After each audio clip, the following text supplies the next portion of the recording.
Saat suara lonceng perlahan menghilang, lingkaran rune emas tiba-tiba menyala di panggung lelang. Akhirnya, mereka membentuk penghalang energi besar yang menyelimuti seluruh panggung lelang. Meskipun balai lelang kota Shu yang merupakan kekuatan bawahan klan Shu, tidak ada kekurangan penjahat kuat di benua. Kursi-kursi di rumah lelang hampir terisi penuh.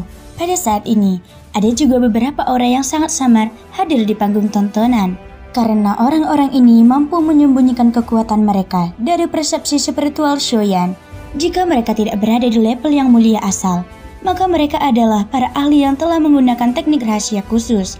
Saat penghalang energi meluas ke panggung lelang, lingkaran cahaya keemasan berkedip di tengah panggung lelang.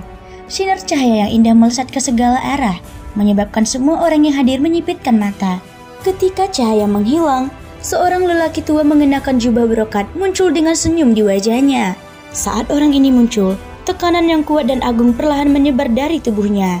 Di bawah tekanan yang mengerikan ini, semua kebisingan di rumah lelang besar tiba-tiba berhenti. Seolah-olah udara telah membeku dan seluruh ruangan menjadi sunyi. Sungguh aura yang sangat kuat. Mata Shoyan sedikit menyipit. Pria tua misterius di depannya ini adalah seorang ahli kelas yang mulia asal. Ouyang Mio mengangguk pelan. Aura lelaki tua itu begitu kuat sehingga dia bisa tahu bahwa kultivasinya tidak kalah dengan Bairong. Bahkan dia mungkin sedikit lebih kuat. Anan di samping Shoyan berkata perlahan sambil menatap lelaki tua yang muncul di panggung pelelangan. Orang ini adalah Xiao Kuo, tetua papilium dalam klan Shu. Saat ini dia bertanggung jawab atas semua hal di dalam dan luar kota Suyang. Dia juga secara pribadi bertanggung jawab atas rumah lelang surgawi. Xiao Kuo melangkah maju dan perlahan-lahan menyapu pandangannya ke seluruh ruangan. Kemudian, suaranya bergema di telinga semua orang. Orang tua ini adalah Xiao Kuo. Aku yakin banyak dari kalian yang mengenalku. Orang tua ini ingin mengucapkan terima kasih kepada semua orang atas dukungan kalian dalam pelelangan hari ini. Perkataan lelaki tua itu membuat banyak orang yang hadir tertawa. Xiao Kuo telah memimpin kota Shuyang selama bertahun-tahun. Oleh karena itu, ia telah berhubungan dengan banyak orang dari berbagai golongan. Xiao Kuo sekali lagi membuka mulutnya pelan di depan tatapan semua orang. Semuanya, karena kita semua adalah teman lama, tidak perlu bagi orang tua ini untuk menjelaskan peraturan di sini. Lelang kita akan segera dimulai. Selanjutnya, aku mengundang semua orang untuk menikmati lelang besar. Pada saat yang sama, tangannya menyentuh ruang kosong di depannya. Ruang kosong itu langsung berputar dan berubah menjadi parfum yang mengambang. Seketika, kekuatan hisap melonjak dari telapak tangannya. Sebuah benda seperti cermin ditarik keluar dari tengah platform. Xiao Kuo melambaikan tangannya dan melemparkan cermin di tangannya ke udara. Dia berkata, cermin reinkarnasi semesta berasal dari tangan seorang yang mulia asal puncak. Cermin ini berisi seperangkat teknik Do. Bila digunakan bersama cermin reinkarnasi, kekuatannya setara dengan teknik Do kelas Yi. Kata-kata yang keluar dari mulutnya tanpa diduga membangkitkan gelombang sorak-sorai di tempat pelelangan.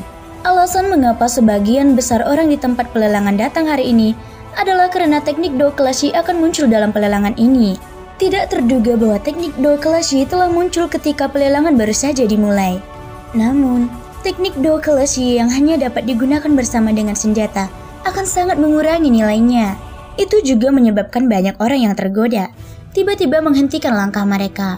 Teknik Do semacam ini mungkin menggoda, tetapi meminta mereka untuk mengganti senjata yang telah mereka gunakan selama bertahun-tahun tidak ada bedanya dengan meminta mereka untuk mengganti tangan pilihan mereka. Keuntungan yang diperoleh tidak dapat menutupi kerugian. Di atas panggung, wajah tua Xiao Kuo tidak menunjukkan keterkejutan apapun saat melihat ini. Dia hanya tersenyum tipis dan terus berbicara.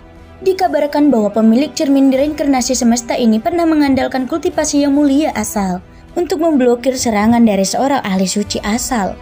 Keributan tiba-tiba terdengar di tempat pelelangan setelah kata-kata ini diucapkan. Banyak tatapan mata yang saling bersaing langsung tertuju pada cermin kuno itu. Emosi semua orang yang hadir juga melonjak dalam sekejap. Jika yang pertama saja bisa membuat mereka tergoda, perkataan Xiao Kuo saat ini sudah cukup untuk memetakan belenggu terakhir di hati semua orang. Di dunia ini, apapun yang berhubungan dengan kata suci ditakdirkan untuk menarik banyak orang untuk tergila-gila. Tatapan Xiao Kuo perlahan menyapu seluruh tempat pelelangan. Ia tersenyum puas saat melihat tatapan mata panas. Ia dengan lembut mengangkat cermin kuno di tangannya dan tawa hangat pun menyebar. Kurasa semua orang yang hadir sudah punya gambaran tentang nilai benda ini. Kalau begitu, maka harga awal cermin reinkarnasi semesta adalah 100.000 baturo. Setiap kenaikan tidak boleh kurang dari 50.000 baturo. Semuanya silahkan. Tempat pelelangan itu langsung menjadi gempar. Gelombang demi gelombang teriakan tiba-tiba terdengar seperti guntur. Di dalam ruang Freepad, Shoyan melihat pemandangan yang terjadi di ruang lelang dengan wajah heran. 100.000 batu roh sekaligus. Bahkan jika dia menjumlahkan semua batu roh yang dimilikinya, dia tidak akan bisa mencapai jumlah sebanyak itu. Dalam waktu yang singkat, tawaran di rumah lelang telah mencapai 450.000 batu spiritual. Jumlah batu spiritual ini cukup untuk menciptakan paksi kelas 3.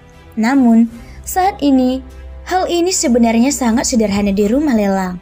Mendengar gelombang penawaran yang masih bergema di sekelilingnya, bahkan Shoyan tak dapat menahan diri untuk tidak memandang Shokugou dengan cara baru. Seperti yang diharapkan dari orang yang bertanggung jawab atas kota Shuyang. Dia memang luar biasa. Hanya dengan mengandalkan cermin kuno, satu orang dan satu kalimat dalam waktu singkat, dia telah dengan gila-gilaan mengumpulkan ratusan ribu batu spiritual. Metode semacam ini dapat dikatakan mengejutkan. Tentu saja, meskipun metode Shokugou cerdik, itu tidak cocok untuk semua orang. Misalnya, di ruang pribadi lainnya, orang-orang itu seperti Shoyan dengan tenang menunggu hasil lelang putaran ini. Mereka sangat jelas dalam hati mereka bahwa ini hanyalah permulaan dan hal-hal baik yang sebenarnya hanya akan disimpan untuk nanti. Sambil bersandar lembut di sandaran kursi, Shoyan perlahan menutup matanya. Jarinya mengetuk pelan sandaran tangan kursi. Saudara Shoyan, apakah kamu bersedia mempercayaiku? Pada saat inilah, suara Ouyang Miao tiba-tiba terdengar di telinga Shoyan. Setelah ragu sejenak, Shoyan masih menjawab dengan bingung. Saudara Ouyang, apa maksudmu? Ouyang Miao lalu berkata, sebagai siswa akademik Beihai, aku telah menerima bimbingan dari dekan, jadi aku kurang lebih dapat dianggap sebagai setengah murid dekan. Selain itu, aku juga tahu bahwa kamu bukan bagian dari benua ini, jadi aku tidak ingin berbohong kepadamu. Dari serangan Zhao Jin terhadap pemuda hari ini, dan penampilan Shou Tian, kukira kamu tidak hidup dengan baik di klan Shou. Jadi, jika suatu hari nanti kau tidak bisa hidup tenang di klan Shou, aku berjanji padamu, klan Ouyang akan membukakan pintu untukmu. Setelah Ouyang Miao mengatakan ini, Shoyan perlahan membuka matanya yang tertutup. Dia mengalihkan pandangannya dan secara kebetulan bertemu dengan mata Ouyang Miao. Keduanya saling memandang tanpa mengucapkan sepatah kata pun. Shoyan tenggelam dalam pikiran yang mendalam sementara Ouyang Miao merilekskan tubuhnya dan bersandar di kursinya. Dia meniru Shoyan dan mengetukkan jarinya di sandaran tangan kursi, seolah menunggu jawabannya. Beberapa menit kemudian, Shoyan akhirnya membuka mulutnya. Saudara Ouyang, aku sudah menganggapmu seperti teman lama pada pandangan pertama. Tentu saja, aku percaya padamu. Aku juga bersedia percaya pada klan Ouyang. Namun, aku menghargai niat baik saudara Ouyang. Aku baik-baik saja di klan Shou. Apa yang kamu lihat hari ini hanyalah prasangka yang kadang-kadang muncul karena opini publik. Aku akan menyelesaikannya. Ouyang Miao mengangguk dan tersenyum pada Shoyan. Shoyan pun membalas senyumannya. Pada saat ini, suara 3 palu kayu yang dipukul tiba-tiba terdengar dari panggung lelang. Harga akhir cermin reinkarnasi alam semesta adalah 800.000 batu spiritual. Shokugou tersenyum sambil menatap semua orang di pelelangan. Palu kayu di tangannya jatuh. 800.000 batu spiritual. Ini jauh melebihi nilai barang lelang. Barang pertama dari lelang ini dapat dikatakan telah berhasil dilelang dengan cara yang paling sempurna. Dapat dikatakan bahwa ini adalah panen yang luar biasa. Setelah babak pertama lelang yang menegangkan, suasana di rumah lelang menjadi heboh. Shokugou tentu saja sangat ahli dalam hal ini. Setelah melelang beberapa barang secara beruntun, selain berbagai hiasannya sendiri, barang-barang berikut ini semuanya terjual dengan harga yang bagus. Waktu berlalu dengan cepat. Tanpa disadari, suasana yang berapi-api seperti ini telah berlangsung selama lebih dari 2 jam. Mengikuti peningkatan kualitas dan nilai barang lelang yang muncul, beberapa hal yang muncul selama periode waktu ini menyebabkan Shoyan merasakan keinginan yang tak tertandingi. Bahkan para ahli sejati di galeri tontonan akhirnya berturut-turut melakukan gerakan mereka. Beberapa paksi di balai lelang berdebat tanpa henti. dan harga barang lelang secara alami naik dengan cepat. Suasana di balai lelang secara alami menjadi semakin tegang dan berapi-api. Xiaoyan tanpa sadar sedikit terdiam di hadapan orang-orang yang telah bertarung hingga mata mereka memerah karena sebuah barang lelang. Dia mengalihkan pandangannya dan tiba-tiba melihat Ouyang Miao di sampingnya. Saudara Ouyang, sebelumnya, jika aku menuruti keinginanmu, apakah kamu akan menjadikanku musuhmu? Xiaoyan menatap Ouyang Miao. Sebelumnya, dia tidak terlalu memikirkannya. Tetapi ketika dia melirik Ouyang Miao sejenak, dia tiba-tiba menyadari bahwa meskipun kata-kata Ouyang Miao tampaknya mengungkapkan perasaan yang sebenarnya, ada juga jejak penyelidikan. Jika seseorang tidak berpikir dengan hati-hati, itu benar-benar sulit dideteksi. Ouyang Miao tidak tampak terkejut saat mendengar ini. Dia hanya tersenyum tipis sebelum menjawab, "Saudara Xiao, kamu terlalu khawatir. Bukankah kita masih berteman sekarang?" Namun, Xiaoyan samar-samar dapat merasakan makna di mata Ouyang Miao. Jika dipikir-pikir dari sudut pandang lain, Xiaoyan mungkin tidak diterima di dalam klan Xiao. Tetapi pada akhirnya, ia tetap menjadi anggota klan Xiao. Garis keturunan klan Xiao mengalir di dalam tulang-tulangnya. Darah lebih kental dari air dan tidak dapat dipisahkan. Jika ia benar-benar meninggalkan klan Xiao dan bergabung dengan klan Ouyang, bagaimana mungkin seseorang yang dapat mengkhianati klan kerabat darahnya dapat setia kepada klan yang tidak dikenalnya, yang tidak memiliki hubungan dengannya? Penyelidikan Ouyang Miao kali ini sungguh mendalam. Pada saat ini, tawa penuh arti Xiao Kuo kembali terdengar di panggung lelang. Kata-katanya yang mengejutkan bagaikan guntur, menggelegar di seluruh rumah lelang. Semuanya, selanjutnya, kalian semua harus memastikan jumlah batu spiritual di tangan kalian untuk memastikan bahwa kalian bisa mendapatkan barang lelang ini. Karena barang lelang ini adalah pil kelas 8. Begitu keempat kata ini diucapkan, langsung terjadi keributan besar di tempat pelelangan. Tatapan semua orang, termasuk mereka yang berada di ruang privat di panggung, langsung tertarik dengan kata-kata Xiao Kuo. Bahkan Xiaoyan saat ini tidak dapat menahan perasaan tergerak. Di panggung lelang, ketika Xiao Kuo melihat pemandangan ini, senyum di wajah tuanya menjadi lebih hangat. Di bawah tatapan puluhan ribu orang, tangannya yang keriput sekali lagi menyentuh platform batu di depannya. Segera setelah itu, sebuah kotak giok seukuran telapak tangan muncul di depan mata semua orang.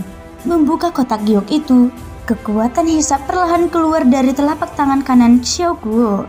Dia dengan hati-hati mengeluarkan pil obat seukuran lengkeng dan mengangkat sedikit ke arah rumah lelang. Seluruh tubuh pil obat itu bisa dianggap bulat dan halus. Namun, di bawah tatapan Xiaoyan, ia menemukan bahwa warnanya berbintik-bintik. Aroma pil yang awalnya kuat, kini tersebar ke segala arah seperti asap. Pil itu tidak berbentuk, juga tidak berubah menjadi naga. Jika seseorang melihat dengan saksama, seseorang bahkan dapat menemukan bahwa ada beberapa benjolan di permukaan pil itu. Pil ini bukanlah pil yang sudah jadi.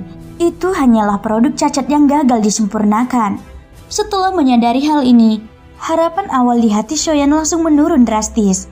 Nilai pil obat yang disebut-sebut sebagai pil tingkat 8 ini di matanya secara alami juga menurun. Pil obat yang bahkan tidak dapat dianggap sebagai produk setengah jadi. Jadi bagaimana jika dia menerimanya? Bisa dikatakan tidak ada nilainya. Namun, saat Xiaoyan menggelengkan kepalanya dan mendesah, Bai Hua yang ada di belakangnya menekankan tangannya di bahunya dan berbisik dengan pasti, "Membeli." Xiaoyan tak bisa menahan rasa terkejut di dalam hatinya. Mungkinkah dia salah menilai? Di rumah lelang, setelah munculnya pil obat, tatapan penuh semangat dari banyak ahli berubah. Jelas bahwa mereka juga telah menemukan masalah dengan pil obat ini. Senyum di wajah Xiao Kuo masih hangat saat dia menyaksikan kejadian ini. Mata tuanya perlahan menyapu seluruh rumah lelang, seolah-olah dia sudah menduga semua ini. Semuanya, pernahkah kalian mendengar tentang pil alam? Saat kata-kata itu terucap, rumah lelang itu langsung terdiam. 3 kata sederhana itu bergema di telinga para ahli yang tak terhitung jumlahnya. Bahkan ada beberapa orang yang sedang mendiskusikan berbagai hal yang berkaitan dengan pil obat ini. Di ruang pribadi, saat Xiaoyan mendengar nama ini, wajahnya tiba-tiba menegang. Tatapannya yang awalnya penasaran kini dipenuhi dengan gairah saat dia melihat ke arah pil obat itu. Pil alam adalah pil kelas 8. Meskipun tidak dapat dianggap sebagai pil obat tingkat atas, pil ini memiliki efek yang mencengkangkan yang akan membuat semua orang menjadi gila. Pil ini dapat membersihkan otot dan sumsum tulang seseorang, sehingga memungkinkan seseorang untuk terlahir kembali. Setelah dikonsumsi, seseorang ditakdirkan untuk menjadi ahli yang mulia asal. Berdasarkan apa yang diketahui Soyan, permula pil asli dari pil alam telah lama terkubur dalam sungai sejarah yang panjang. Saat ini, tidak ada seseorang pun di dunia ini yang mengetahui metode pemurnian pil alam. Meskipun pil alam di depannya adalah produk yang rusak, jika dia dapat menggunakan pil obat ini untuk memahami teori pengobatan di baliknya, dia mungkin memiliki kesempatan untuk menciptakan kembali pil alam. Suara tua yang agak serak tiba-tiba terdengar di rumah lelang yang sunyi. Itu hanyalah pil pemurnian yang gagal. Bahkan jika ada pil alam yang terkenal, pada akhirnya pil itu telah kehilangan nilai aslinya. Saat ini, satu-satunya orang di dunia yang dapat tertarik padanya adalah para alkemis. Semua orang melihat ke arah sumber suara dan melihat seorang lelaki tua mengenakan jubah alkemis perlahan berdiri di suatu tempat di galeri tontonan. Lencana di dadanya yang menunjukkan identitas sebagai anggota Pil Tower menyebabkan ekspresi beberapa orang di rumah lelang berubah. Karena itu, dari apa yang kulihat saat ini, akulah satu-satunya alkemis yang hadir. Karena seperti ini, aku akan menderita sedikit kerugian dan mengeluarkan pil obat tingkat 7 untuk memenangkan produk yang gagal ini. Tatapan dingin lelaki tua itu menyapu seluruh rumah lelang. Mulutnya terbuka membentuk senyum saat dia tertawa samar sambil membelai jenggotnya dengan satu tangan. Saat suaranya terdengar, dia melambaikan lengan bajunya dan seberkas cahaya langsung melesat ke arah panggung lelang. Meskipun ekspresi semua orang yang hadir dipenuhi dengan ketidakpuasan ketika mereka melihat ini, mereka hanya bisa kembali ke tempat duduk mereka. Di panggung lelang, Xiao Kuo juga mengerutkan kening karena kejadian ini. Dia tentu tahu bahwa lelaki tua ini sengaja menunjukkan kekurangan pil alam ini dan berniat menggunakan nama Pil Tower untuk menekan semua orang. Tujuannya adalah menggunakan pil kelas 7 ini untuk membelinya. Dalam situasi demikian, jika tidak ada yang menawar melawannya, kemungkinan besar rumah lelang ini tidak punya pilihan selain menjualnya dengan berat hati. Tidak peduli seberapa rendah tawarannya. Brengsek, otot-otot di wajah Xiao Kuo tanpa sadar berkedut. Meskipun dia berusaha keras untuk tetap tersenyum, suasana hatinya sudah sangat buruk. Harapan mereka terhadap pil alam ini lebih dari 1.000.000 batu spiritual. Sekarang, orang ini benar-benar ingin membelinya dengan pil kelas 7. Kerugiannya tidak bisa dikatakan kecil. Namun, tepat saat semua orang yang hadir mengira pil alam akan jatuh ke tangan lelaki tua itu, sebuah suara yang jelas tiba-tiba terdengar dari salah satu ruangan pribadi. Aku menawar 3 pil kelas 7. Hampir pada saat yang sama, pil obat yang terbang di udara dihentikan oleh kekuatan tak terlihat. Dengan suara desiran, pil itu kembali melesat ke arah lelaki tua di panggung tontonan. Di panggung lelang, wajah Xiao Kuo kembali tersenyum. Selama ada yang bersedia mengubah situasi saat ini, itu berarti pil alam ini bisa dinaikkan ke harga yang lebih tinggi. Tatapan Xiao Kuo berhenti di ruang pribadi tempat Shoyan. Ia mengganggukan kepala dan tertawa pelan. Tak lama kemudian, ia mengalihkan pandangannya ke arah kerumunan dan tersenyum. 3 pil kelas 7, semuanya. Apakah ada yang bersedia menawar dengan harga lebih tinggi? Pada saat yang sama, lelaki tua di panggung penonton melambaikan lengan bajunya dan menyimpan pil obat yang telah ditembakkan. Segera setelah itu, dia melihat ke arah ruang pribadi tempat Shoyan berada dengan ekspresi tidak senang. Setelah sedikit ragu, dia berkata dengan suara yang dalam, orang tua ini menawar 4 pil. Di ruang privat, suara tenang Shoyan segera terdengar. 5 pil. Alis lelaki tua itu semakin berkerut. Tatapannya yang muram menatap lekat-lekat ke ruang privat. Tangan di balik lengan bajunya perlahan mengepal. Setelah ragu-ragu sejenak, dia akhirnya membuka mulutnya dan berkata, 6 pil kelas 7. Jika kamu mampu menawar dengan harga lebih tinggi, orang tua ini akan mengizinkanmu memilikinya. Begitu kata-kata lelaki tua itu keluar, dalam situasi di mana tidak ada pihak luar yang berpartisipasi, suara Shoyan sekali lagi terdengar. Aku menawar 7 pil. Di ruang pribadi, tatapan Shoyan bertemu dengan Xiao Kuo saat dia tersenyum.